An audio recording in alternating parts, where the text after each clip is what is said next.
Welcome to this series of final term preparation. ये final term की preparation series की video है, complete series इस चैनल के ऊपर अपलोड की जा रही है। और आज की वीडियो के अंदर आपको MGT 411 के लेक्चर नंबर 31 से लेकर 40 तक के मेन पॉइंट्स करवाए जा रहे हैं। तो शुरू करते हैं आज के इस ट्यूटोरियल को। सबसे पहले इसमें कि हाई स्टेबल रियल ग्रोथ। सो जो सेंट्रल बैंक्स हैं, जो प्राइमरी गोल है सेंट्रल बैंक का वो क्या है कि मेंटेन करना हाई और स्टेबल रियल इकोनॉमिक ग्रोथ। और सेंट्रल बैंक का एम होता है कि मिनिमाइज करें जो है वो फ्लक्चुएशंस जो है बिजनेस साइकिल्स की, जो कि बूम और रिसेशन इस तरह से बिजनेस साइकिल में आते हैं फ्लक्चुएशंस, और अचीव करें स्टेबल ग्रोथ और एम्प्लॉयमेंट भी एडजस्ट करते हुए इंटरेस्ट रेट को। सो फाइनेंशियल सिस्टम स्टेबिलिटी की हम बात करें, सो जो क्रूशल रोल है फाइनेंशियल सिस्टम स्टेबिलिटी का, क्रूशल रोल होता है फाइनेंशियल सिस्टम स्टेबिलिटी का रिस्पॉन्सिबिलिटीज़ के अंदर जो मॉडर्न सेंट्रल बैंक है उसकी, और ये कि प्रिवेंट करना जो सेवियर किस्म की डिसरप्शन आती है फाइनेंशियल मार्केट में, जिसकी वजह से क्या होता है सिस्टमेटिक रिस्क होता है, और जो कि की पार्ट होता है सेंट्रल बैंक की जॉब का, यानी कि ये की पार्ट है सेंट्रल बैंक की जॉब का। इंटरेस्ट रेट और जो एक्सचेंज रेट पॉलिसी है, इंटरेस्ट रेट और एक्सचेंज रेट स्टेबिलिटी इंपॉर्टेंट तो है, लेकिन ये जो अल्टीमेट गोल्स नहीं है खुद से, ये सर्व करते हैं एक मीन के तौर पे ताकि अचीव करें ब्रॉडर ऑब्जेक्टिव जो है स्टेबलाइज करने की इकोनॉमी को। उसके बाद ये कि meeting the challenge, creating a bank successful central bank. So factors हैं कई सारे जिनके से इकोनॉमिक बूम आता है और जो रिड्यूस होती है वॉलेटिलिटी, पास डेकेड में भी हमने देखा। सो बूम जो है पास डेकेड के अंदर जो कि एसोसिएट था डिक्रीज होना वॉलेटिलिटी में, वो हुआ क्योंकि टेक्नोलॉजी ने स्पार्क किया एक बूम। जैसे कि सेंट्रल बैंक जो बन गए बेटर जो है अपनी जॉब के ऊपर, पॉलिसी मेकर्स ने रियलाइज़ किया कि सस्टेनेबल ग्रोथ ने वो जो है वो ये ऊपर। सो इंटरेस्ट रेट जो है वो उनको रखा जा सकता है लो, बगैर वरी किए हुए इन्फ्लेशन के बारे में, और सेंट्रल बैंक जो है वो हुए रीडिज़ाइन। अब ये कहता need for independence. So evolving concept जो सेंट्रल बैंक की इंडिपेंडेंस का पॉलिटिकल प्रेशर से, जाहिर बात है कोई पॉलिटिकल प्रेशर भी उस पर पड़ सकता है।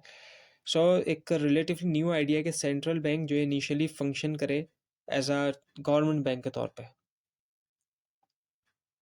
सो आइडिया ये कि सेंट्रल बैंक जो है वो इंडिपेंडेंट हो एक्चुअली पॉलिटिकल प्रेशर से। ये न्यू है क्योंकि इनका ये ओरिजिनेट तो ऐसे ही हुए थे ना, इनकी शुरुआत तो गवर्नमेंट बैंक के तौर पे हुई है, लेकिन जो नया आइडिया है वो यही है कि ये पॉलिटिकल प्रेशर से आज़ाद हुए हैं। So decision making by committee की हम बात करें, so decision making by committee होना, ना कि एक इंडिविजुअल करे सेंट्रल बैंक के अंदर। सो कलेक्टिव नॉलेज, जाहिर बात है एक्सपीरियंस और डाइवर्स ओपिनियन रिड्यूस करता है रिस्क जो है बाइस पॉलिसीज़ का भी, और बढ़ाता है लेजिटिमेसी जो एक डेमोक्रेटिक कॉन्टेक्स्ट के अंदर। सो जो नीड फॉर अकाउंटेबिलिटी और ट्रांसपेरेंसी है, जो पोटेंशियल कॉन्फ्लिक्ट है सेंट्रल बैंक इंडिपेंडेंस के दरमियान और जो डेमोक्रेटिक प्रिंसिपल्स हैं, सो इंश्योर करने के लिए अकाउंटेबिलिटी पॉलिटिशियंस इस्टेब्लिश करते हैं गोल्स सेंट्रल बैंक्स के लिए, रिक्वायर करते हैं उनको कि रिपोर्ट करें प्रोग्रेस के ऊपर और प्रमोट करना ट्रांसपेरेंसी। उसके बाद ये कि policy framework, policy trade offs and credibility. So importance जो है एक मॉनेटरी पॉलिसी फ्रेमवर्क की, जो कि इनकम्पेस करता है ऑब्जेक्टिव जो सेंट्रल बैंक के, और जो नीड है इंडिपेंडेंस की, अकाउंटेबिलिटी को, इफेक्टिव कम्युनिकेशन की। फ्रेमवर्क का एम होता है कि रिजॉल्व करें एम्बिगिटीज़, क्लैरिफाई करें रिस्पॉन्सेस, ताकि कन्फ्लिक्ट जो कॉन्फ्लिक्टिंग कॉल्स हैं उसके, और जो इस्टेब्लिश करना क्रेडिबिलिटी। उसके बाद आता है central bank and physical policy. अब ये दोनों पॉलिसीज़ जो है दोनों मुख्तलिफ हैं, मॉनेटरी पॉलिसी और फिजिकल। मॉनेटरी पॉलिसी जो है वो सेंट्रल बैंक की तरफ से, अक्सर आप सुनते हुए होंगे न्यूज़ के अंदर भी बताते हैं मॉनेटरी पॉलिसी के बारे में कि स्टेट बैंक ने मॉनेटरी पॉलिसी एक्सपेंशनरी की या फिर कॉन्ट्रैक्शनरी की। सो ये जो है सेंट्रल बैंक करता है, जबकि फिजिकल पॉलिसी ऐसी चीज़ है जो कि गवर्नमेंट की तरफ से होती है। जो गवर्नमेंट कर रही है पॉलिसीज़ वो फिजिकल पॉलिसी से, स्पेशली जो फाइनेंस मिनिस्टर है, जाहिर बात है ये फिजिकल पॉलिसी ज़्यादातर हाथ में होती है गवर्नमेंट के।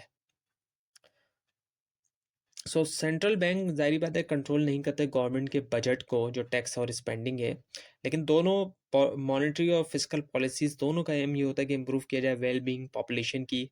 कभी कभी उससे कॉन्फ्लिक्ट भी आ जाते हैं। सेंट्रल बैंक की जो बैलेंस शीट है इसके बारे में हम बात करें, सो ये बताती है फाइनेंशियल ट्रांजैक्शन जो है वो सबब हो बनती है चेंज आना एसेट्स और लाइबिलिटी में। और पब्लिश करना बैलेंस शीट रेगुलरली क्रूशल भी होता है ट्रांसपेरेंसी के लिए भी। अब बैलेंस शीट आपको जो है वो दिखाई दे रही है सेंट्रल बैंक की। ये कुछ इस तरीके से होती है कि एसेट साइड आप देख सकते हैं, गवर्नमेंट बैंक है एक तरफ और बैंकर बैंक है। सो जो इसमें एसेट्स है इसके अंदर सिक्योरिटीज़ है और फॉरेन एक्सचेंज रिजर्व है। और जो लाइबिलिटीज़ है इसकी गवर्नमेंट बैंक्स की, इसमें करेंसी और जो है वो गवर्नमेंट अकाउंट आ जाते हैं। जबकि बैंकर बैंक्स वाला हिस्सा देखें हम तो यहाँ पर जो एसेट्स है इसमें लॉन्स हैं और जो इसकी लाइबिलिटीज़ है वो है accounts of the commercial bank से रिजर्व से, यानी कि सो जो मॉनेटरी बेस है, मॉनेटरी बेस या फिर जो हाई पावर्ड मनी है, ये सम ऑफ करेंसी जो कि पब्लिक के पास है और उसको, और रिजर्व जो कि बैंक के पास है। और यहाँ पे अब फार्मूला आपको बताया गया कैलकुलेट करने के लिए बैंक रिजर्व, जो कि ये कि वर्ल्ड कैश में जब हम डिपॉजिट प्लस करेंगे जो सेंट्रल बैंक के पास है, so world cash plus deposit eight central bank, ये बराबर होता है बैंक रिजर्व्स के। सो सेंट्रल बैंक जो है control the size of its balance sheet. Central bank का जो है वो कंट्रोल होता है उस साइज के ऊपर उसकी बैलेंस शीट के। और एबिलिटी होती है कि इंक्रीज या डिक्रीज करे दोनों एसेट्स और लाइबिलिटी जैसे कि ज़रूरत पड़ती है इम्प्लीमेंट करने के लिए monetary policy. So open market operation क्या होता है? सेंट्रल बैंक बाय या सेल करता है सिक्योरिटीज फाइनेंशियल मार्केट के अंदर, और ये जो है इम्पैक्ट करता है, डायरेक्टली इम्पैक्ट करता है सेंट्रल बैंक की जो बैलेंस शीट होती है और मॉनेटरी बेस होती है। परचेज इंक्रीज करती है एसेट्स लाइबिलिटीज, और मॉनेटरी बेस जो है सेम अकाउंट से। फॉरेन एक्सचेंज इंटरवेंशन की बात करें, सो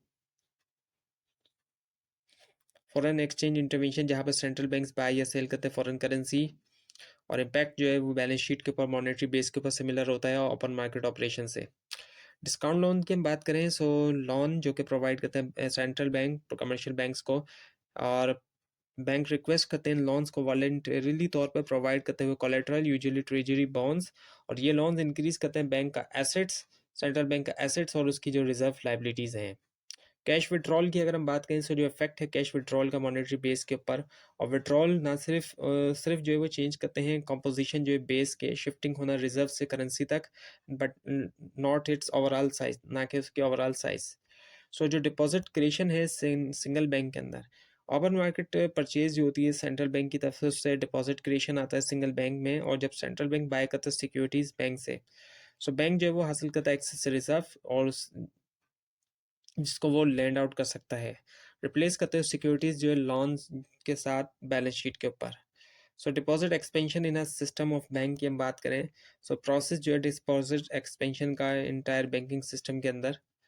सो लोन जो कि फर्स्ट बैंक ने किया मेड, वो जो है स्पेंड किया गया, और जो है चेक्स जो क्लियर हुए, रिजर्व ट्रांसफर हुआ उनके बैंक में, और बैंक ने रिसीव किया रिजर्व जो है के लैंड कर सके उसका जो एक्सेस रिजर्व है, और प्रोसेस कंटिन्यू रहा जब तक जो है फंड जो है वो एंड हुए रिक्वायर्ड रिजर्व्स में।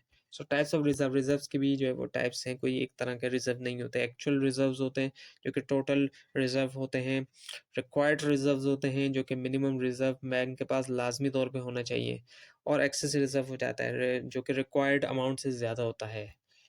मनी मल्टीप्लायर्ड होता है। अब ये जो कॉन्सेप्ट है ये बताता है रिलेशनशिप मॉनेटरी बेस और जो ब्रॉडर मनी सप्लाई है इनके दरमियान रिलेशनशिप, ये जो है बताता है। सेंट्रल बैंक्स का मॉनेटरी कॉन्सेप्ट टूल बॉक्स जो है, सेंट्रल बैंक का जो प्राइमरी टूल है इन्फ्लुएंस करने के लिए मनी सप्लाई, कंट्रोल करना क्वांटिटी जो है रिजर्व्स की जो कि सेंट्रल बैंक्स के पास है, मैनिपुलेट करना या तो साइज जो है मॉनेटरी बेस का या फिर प्राइस जो इसके कंपोनेंट्स के। उसके बाद है फिर target federal funds rate and open market operations. So target federal funds rate जो है जैसे कि सेंट्रल बैंक की टारगेट किया जाए फेडरल फंड रेट, जैसे कि सेंट्रल बैंक की मेन पॉलिसी इंस्ट्रूमेंट है, और ये रेट जो है वो मार्केट डिटरमाइंड होता है, ना कि डायरेक्टली सेट करता है सेंट्रल बैंक। उसके बाद open market operation and the federal funds rate. Central bank indirectly control करता है फेडरल फंड्स रेट यूज़ करते हुए ओपन मार्केट ऑपरेशन, ताकि एडजस्ट करे क्वांटिटी जो है रिजर्व्स की बैंकिंग सिस्टम के अंदर, बाइंग करना सिक्योरिटीज, ऐड करना रिजर्व, लोअर करना रेट, सेलिंग करना सिक्योरिटी, ड्रेन करता है रिजर्व और रेज करता है रेट्स को। उसके बाद है discount lending, the lender of last resort and crisis management. So जो रोल है डिस्काउंट लेंडिंग का एज अ टूल है फाइनेंशियल स्टेबिलिटी के लिए और क्राइसिस मैनेजमेंट, जबकि प्राइमरी टूल नहीं है day to day monetary policy के लिए, और ये क्रूशल होता है कि रोका जाए बैंक पैनिक और इंस्टीट्यूशनल कोलैप्स जो है फाइनेंशियल डिफिकल्टीज के दरमियान। उसके बाद फिर आया था रिक्वायर रिजर्व रिक्वायरमेंट। सो चेंजेस आना रिजर्व रिक्वायरमेंट में इन्फ्लुएंस कर सकता है इकोनॉमिक एक्टिविटी अफेक्ट करते हुए जो प्रोसेस ऑफ डिपॉजिट एक्सपेंशन होता है बैंकिंग सिस्टम के अंदर। उसके बाद एक linking tools to objectives. So desirable जो करेक्टरिस्टिक्स हैं एक पॉलिसी इंस्ट्रूमेंट की, इसमें कि ईजिली ऑब्जर्वेबल बाय एवरीवन, हर कोई ऑब्जर्व कर सकता है। और उसके अलावा कंट्रोलेबल होता है, क्विकली चेंज होता है। इसके अलावा ये कि टाइटली लिंक होता है पॉलिसी मेकर के ऑब्जेक्टिव्स के साथ। उसके बाद ये कि why do we care about the monetary aggregates. So जो इंपॉर्टेंस है मॉनिटर करने की मॉनेटरी एग्रीगेट्स मेजर करना मनी सप्लाई, क्योंकि स्ट्रॉन्ग रिलेशनशिप की वजह से इन्फ्लेशन के साथ। उसके अलावा हाई सस्टेन इन्फ्लेशन इम्पॉसिबल होता है excessive money supply, excessive money growth के बगैर। Money as a means of payment की हम बात करें, सो अंडरस्टैंड करना लिंक जो है इन्फ्लेशन के दरमियान मनी ग्रोथ के दरमियान क्रूशल होता है कि फोकस किया जाए रोल्स ऑफ मनी के ऊपर as a means of payment. So the facts about velocity की हम बात करें, जो कॉन्सेप्ट है वेलोसिटी का वो ये कि रेट जिसके ऊपर मनी सर्कुलेट करता है इकोनॉमी के अंदर, और उसका जो रिलेशनशिप होता है मनी ग्रोथ के साथ, इन्फ्लेशन और जो रियल ग्रोथ है। और यहाँ पर जो वो मिल्टन फ्रीडमैन का जो है वो व्यू रेफर किया जा रहा है, जो कि है टारगेटिंग करने के ऊपर मनी ग्रोथ। इक्वेशन जो है मनी ग्रोथ की अगर हम उसको देखें, सो वो है money growth plus velocity growth बराबर होती है इन्फ्लेशन प्लस रियल ग्रोथ के। ट्रांजैक्शन डिमांड फॉर मनी जो है फैक्टर्स इन्फ्लुएंस कर रहे हैं डिमांड जो है फॉर मनी ट्रांजैक्शन पर्पसेस के लिए। जब ट्रांजैक्शन डिमांड फॉर मनी होगी, सो ऐसे फैक्टर्स जो कि इन्फ्लुएंस करें demand for money transaction purposes के लिए। नॉमिनल इनकम जो कि कॉस्ट है होल्डिंग मनी की, सॉरी नॉमिनल इनकम है, कॉस्ट ऑफ होल्डिंग मनी है, अपॉर्चुनिटी कॉस्ट और जो अवेलेबल सब्सटीट्यूट है। सो ट्रांजैक्शन डिमांड फॉर मनी जो है वो डिपेंड करती है नॉमिनल इनकम के ऊपर, कॉस्ट ऑफ होल्डिंग मनी के ऊपर और जो अवेलेबिलिटी है सब्सटीट्यूट्स की। पोर्टफोलियो डिमांड फॉर मनी आती है। सो डिमांड फॉर मनी जो है एज एन एसेट जो है इन्वेस्टमेंट पोर्टफोलियो के अंदर, और जो एक्सपेक्टेशन है फ्यूचर इंटरेस्ट रेट की चेंज करती है इफेक्ट जो है चेंजेस करती है इफेक्ट जो एक्सपेक्टेड रिटर्न है बॉन्ड्स के ऊपर, और कॉन्सिक्वेंटली जो डिमांड फॉर मनी है। अब है targeting money growth in a low inflation environment. So targeting money growth जो है एज अ पॉलिसी गाइड जो है लो इन्फ्लेशन एनवायरनमेंट में। सो चैलेंजेस हैं टारगेटिंग मनी ग्रोथ की एज अ पॉलिसी गाइड जो लो इन्फ्लेशन एनवायरनमेंट में। अब इन्फ्लेशन जो है वो टाइड है मनी ग्रोथ के साथ लो लॉन्ग रन में, और इनस्टेबिलिटी जो है वेलोसिटी की बनाती है उसको डिफिकल्ट की यूज़ किया जाए money growth as a reliable policy target जो लो इन्फ्लेशन सेटिंग्स के अंदर। उसके बाद आता है इसके बाद ये कि output and inflation in the long run. So potential output जो है एज जैसे इकोनॉमी का जो मैक्सिमम सस्टेनेबल प्रोडक्शन लेवल आता है लॉन्ग रन के अंदर, एक्चुअल आउटपुट जो है वो हो जाता है पोटेंशियल आउटपुट की तरफ, और जो रियल इकोनॉमिक ग्रोथ है इक्वल होती है growth rate of potential output के। अब एग्रीगेट डिमांड का है कि जो कॉन्सेप्ट है एग्रीगेट डिमांड का टोटल स्पेंडिंग जो है इकोनॉमी के अंदर, और जाहिर बात है उसका भी रिलेशन है उसका इन्फ्लेशन के साथ। एग्रीगेट डिमांड जो है वो लिंक करती है मॉनेटरी पॉलिसी के साथ इक्वेशन के जरिए M V is equals to P Y की, क्योंकि जो मनी सप्लाई वो इन्फ्लुएंस करता है स्पेंडिंग कैपेसिटी को भी। और उसके बाद एग्रीगेट डिमांड और इन्फ्लेशन है। सो जो शिफ्ट करने के लिए जो फोकस है इन्फ्लेशन का, तो हमें ज़रूरी होता है कि देखें हम चेंजेस जो होती है प्राइस लेवल के अंदर। सो प्राइस लेवल के अंदर चेंजेस आना अफेक्ट करता है एग्रीगेट डिमांड को, और अगर इन्फ्लेशन एक्सीड कर जाता है money growth, real money balance जो है वो डिक्लाइन कर जाता है और उससे डिक्रीज आता है एग्रीगेट डिमांड के अंदर भी। So monetary policy and the real interest rate. So वैसे तो सेंट्रल बैंक कंट्रोल करते हैं nominal interest rate, economic decision जो बेस करते हैं रियल इंटरेस्ट रेट के ऊपर, और नॉमिनल रियल इंटरेस्ट रेट जो होता है वो नॉमिनल इंटरेस्ट रेट को जब हम एडजस्ट करते हैं इन्फ्लेशन के लिए, यानी कि जो महंगाई है जाहिर बात है उसको हम एडजस्ट करेंगे तो फिर रियल इंटरेस्ट रेट हासिल होगा। सेंट्रल बैंक को लाजमी तौर पे इन्फ्लुएंस करना चाहिए जो रियल इंटरेस्ट रेट है, ताकि अफेक्ट कर सके इकोनॉमी को। उसके बाद ये कि aggregate demand and the real interest rate और एग्रीगेट डिमांड। सो एग्रीगेट डिमांड जो है वो उसको ब्रेक डाउन किया जाता है 4 कंपोनेंट्स के अंदर। Consumption, investment, government purchases and the next export, net export actually, sorry.